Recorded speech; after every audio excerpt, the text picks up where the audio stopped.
Hey friends, I'm John Laspina, the Carnivore Teacher. Topic today is carnivore. Can we have some non-carnivore items, a little bit of non-carnivore things, and still be considered a carnivore? Now, these are all labels. You know, what is a label? Label is a word that you put onto something. We can define our own labels. Basically, carnivore means we're eating from the animal kingdom, proteins and healthy animal fats. I have heard 85 to 90%, and then you're considered to be a carnivore. Now, if you ate some plant foods and that pulls you down to 75%, are you not a carnivore? Remember, it's a label.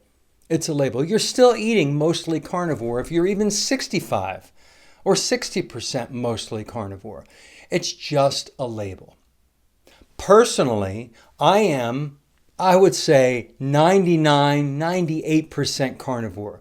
The things that I have in my way of eating that are not carnivore are every once in a while, I use a little yellow mustard. Every once in a while, I will put a half of a teaspoon of tomato paste into my bone broth soup. Does this make me not a carnivore? Is somebody going to take my carnivore card away from me because I have mustard every once in a while? And then we're talking very rarely. I'm pretty much 98, 99% carnivore. I really, really am. Do I eat dairy? Yes, I do. But what is dairy? Dairy comes from a ruminant animal, a mammal, usually a cow. So I have raw kefir. Once a day, I have like 2 or 3 tablespoons, a very small amount, because I don't want a lot of lactose, but I want that great bacteria in my intestines. I like the way my body feels when I eat kefir. Sometimes I'll have yogurt, and sometimes I'll actually make ice cream, but it's all carnivore. I use heavy whipping cream. I use kefir in there in my ice cream. I do, and I don't even sweeten it, because I don't respond very well to sweet things. I'm addicted to sweet things, so I keep it unsweetened. I'll use an egg yolk. It's really just amazing. Cottage cheese. This is still carnivore. So can you have some small things? Let's talk about you now. What do you have? Leave me some comments and tell me if you're a carnivore, but not 100%, what do you add to your carnivore way of eating? Do you add a little bit of tomato sauce, a little bit of mustard? Do you use any other condiments? Do you use any spices? The only spice I like really is salt, a really good salt. I don't like to put spices in there because I learned that spices basically are the very highly concentrated versions of the plants. So I don't use even oregano or basil anymore. I used to. I cut out the spices.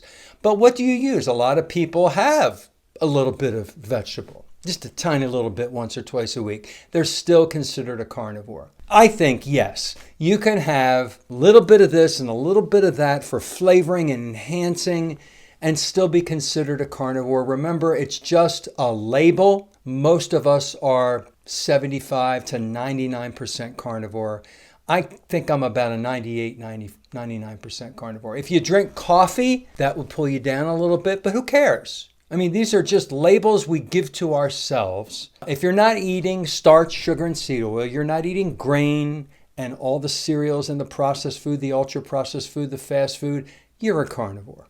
If you're not eating most plants, nuts, or seeds, you're a carnivore. I embrace the carnivore lifestyle, and I highly encourage my viewers to consider going more carnivore.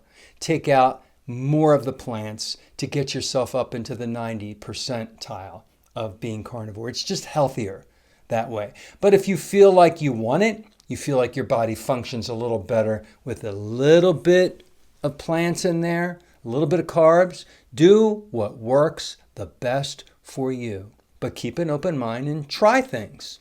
Change things, take things out.